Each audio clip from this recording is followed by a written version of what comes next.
another creator, one of those names that doesn't really need much of an introduction at this point. He's really done a lot for himself and for hip-hop in the 2010s. It's pretty hard to deny the influence that he and Odd Future have had on music overall.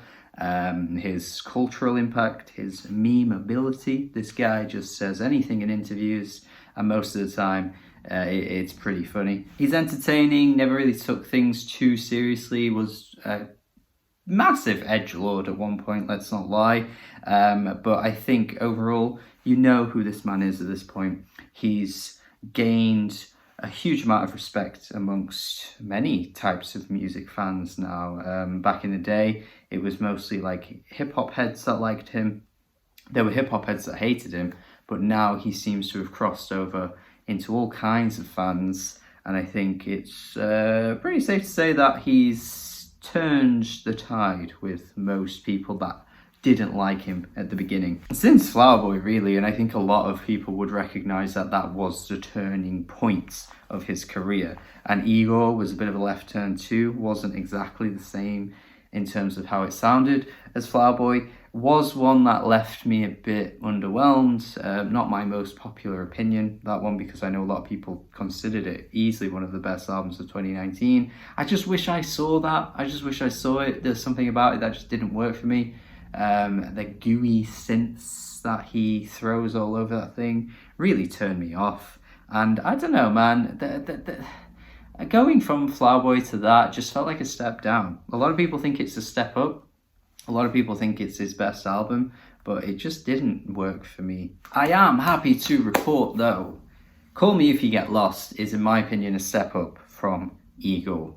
I think this is actually a really good album, and hopefully that will pleasantly surprise the people that might have thought I wasn't going to be that into this based on what I thought with Ego. But once again, I think he's done another slight left turn. I don't think this is actually easily comparable to Ego. I think at this point Tyler's actually proving that he's able to switch up things and change things ever so slightly with each album to kind of separate them from each other. And that's good for a listener like me who did not like Ego all that much, because this album I think brings a bit of a ballsier approach, a ballsier delivery from Tyler, a ballsier attitude, a ballsier and meatier, why do I keep saying balls? This is a bit too much, but yeah, a meatier choice of production. I think it's a varied album, actually. I think he's done a good job of like marrying all the components that made up his earlier music. You've got the kind of like bassier tracks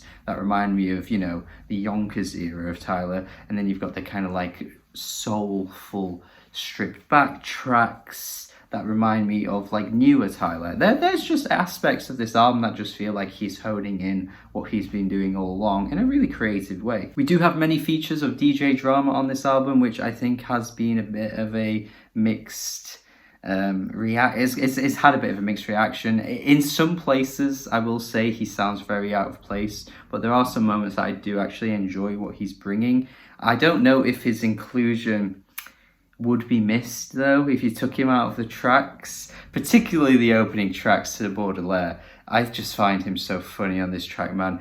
He's giving us like this really hype delivery that's just ready to like start a party at any moment, while Tyler's giving this like cold, grimy, very Griselda type, you know, rapping that is obviously inspired by the fact that the track is a West Side Gun track. I think it's taken directly from a West Side Gun song, so that obviously makes sense. But then you've got DJ Drama that's just like, yeah, yeah, and Tyler's just kind of like,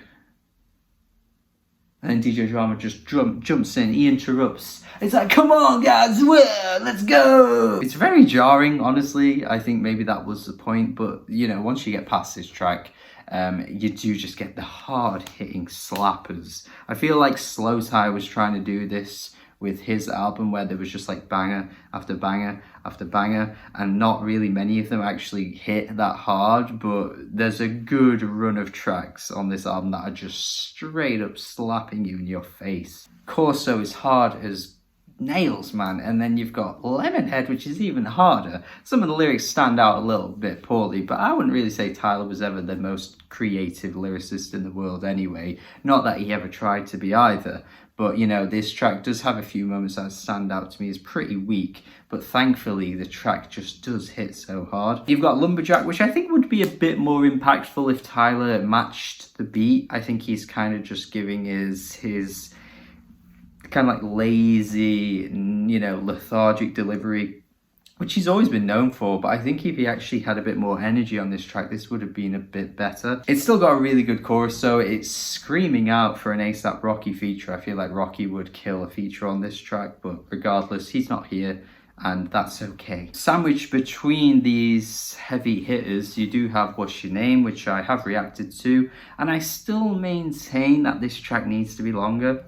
It's just gotta be longer, man. This sounds so sick, the way he's just like giving us this really soulful vibe, and his like really kind of like cheeky lyrics. Man, I just want this to be like a 4-minute track. It's got to be double the length. It just has to be. The opening line is just permanently stuck in my head as well. You know, the "oh you look malnourished" bit. The way he says that is just so catchy. I don't know how that one part of the track is so ingrained in my brain. Don't know how. Hot Wind Blows has easily the best DJ drama moment though. The way he starts off the track telling you that he's in Geneva, and then he tells you where Geneva is in case you didn't know that it was in Switzerland. There's something about that that's just so funny to me, man. But it's moments like this that make me think DJ Drama is actually adding to the track just with some like silly kind of humor, but then other times he's just kind of there doing his thing. Like I say, there's nothing bad about what he does apart from the first track, but he just feel like he's having a good time, and he ain't caring about what anyone thinks. The hype as hell Wayne feature as well. I think anyone that, you know, listened to Flower Boy for the first time and was so shocked to hear Wayne on it might have the same reaction with this track too on the first listen, because according to what I can see, the credits aren't as clear with some of these tracks. I had to actively search to find who was on these songs. I mean, Wayne is instantly recognizable, but I just mean for the fact that, you know, if you press play on Apple Music, didn't see the features, heard him come up, you'd probably be pretty surprised in a good way as well. He sounds great. There's a great flute sort of like laced into the instrumental too. I feel like that's working really well for hip hop. Anytime you just include a flute in your hip hop beat, you're kind of on a winner. There's something about it that just works so well, and this ends up being one of the best tracks, not just because of that, but I think Tyler just sounds great on this one.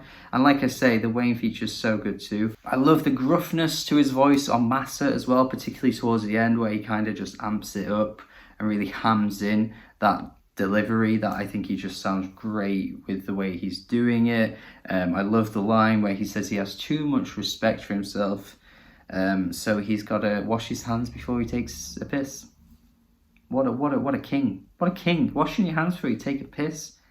Only Tyler would come up with this. As the old saying goes, you can't touch your wiener before you clean your hands. Run It Up is just a big favourite of mine because of how well it's crafted in terms of like the inspirational angle that comes with it. DJ Drama sets it up by saying, you know, the sky isn't the limit. You know, that's where we start. We start at the sky and we go above there. And then of course there's the line where Tyler's saying, you know, staring at your ceiling, you know, in the middle of the night, just remember that the ceiling isn't there, you can go beyond it. It's really surface level type stuff, but I think there's something again about this track that just really works so well. One of the best beats here too, one of the best beats. Love this track, really great, just pacing to it. There's something about it that, you know, Tyler's rapping over it, it's got a really nice speed. There's just something about it, it just feels upbeat, you know, momentous in the way that what he's talking about too. Just a really good track. Again, just like a night and day difference to Igor as well. Like there weren't really any tracks to me that were like this on Igor. And I think that this is just where Tyler is actually in his bag more. Rise also has a fantastic beat, courtesy of your man, your boy Jamie XX. This guy is on a Tyler the Creator album. I love that. I love that Jamie is on this. Jamie is one of the best producers of our time. This man is just amazing when it comes to production, and I feel almost biased to say that this is also one of the best beats. But just listen to it, man. Just listen to it. Listen to what Jamie can do. Jamie can do anything. What he can't do, though, is save Sweet. I think he probably could have saved Sweet, actually. You know, listening to the album, I think he probably just should have been like, let's change this one, Tyler. It's not too good. Because there's something so corny sounding about it. The lyrics are corny as well. It just reminds me of like the gooey, synthy stuff that he was giving us constantly on Ego that just didn't work for me. It just sounded cheap, it sounded messy, and for however many times I've said it already, corny. It goes on for fucking ever too. I need to emphasize how long this fucking song is. It's like 10 minutes, it transitions, and it doesn't barely get better. Oh my god, why did he do this? I don't know. This is just such a disappointment. This album was honestly on track to be really fantastic, actually, and maybe one day I'll come back to it and this will grow on me, but I just don't think it will. I just can't get with it. I will say Wilshire is another disappointing moment too, because this is also like a long track, but it's not just because, you know, oh, it's bad because it's long, but it's just so long-winded. And the issue with Sweet as well was like, you know, the transition that isn't really that great. It's just two moments here that just make me think Tyler probably could have slimmed these down. I'm just not that big of a fan of either of them. The storytelling isn't that strong on Wilshire either. And note the point in the review earlier where I did say Tyler's not the best lyricist out there. I think he knows he's not that great of a lyricist. He doesn't need to be. He can still make good music. But with the story just being so like, oh, just get to the point. Just tell us. Just get to it. Just stop. Just tell us what it is. Just we don't need all this information. Just stop. It's like a university lecturer going on for way too long in his presentation or her presentation. And then by the end of it, you leave thinking, I don't know what I really needed to take from this. Was this even relevant to anything? And the answer is not really. No. In regards to the university lecture that I'm referring to, and also this song here, Wilshire. But I will say, apart from these two tracks, it's pretty much smooth sailing. Like at the end, I think Juggernaut is a bit messy into how it sounds, and of course Pharrell is all over that. You can hear Pharrell's influence all over that track. But I actually think Uzi sounds pretty fun here. The track itself is actually quite fun. It reminds me of like Brockhampton in their Saturation days, actually. I do wonder if there was some kind of crossover with what they were trying to do on this one. But there is something really like cartoonish and animated about the track that does take me back to those Brockhampton days. And while I did just get pretty negative with two songs there, I do want to leave off by saying I actually do think this album's really good.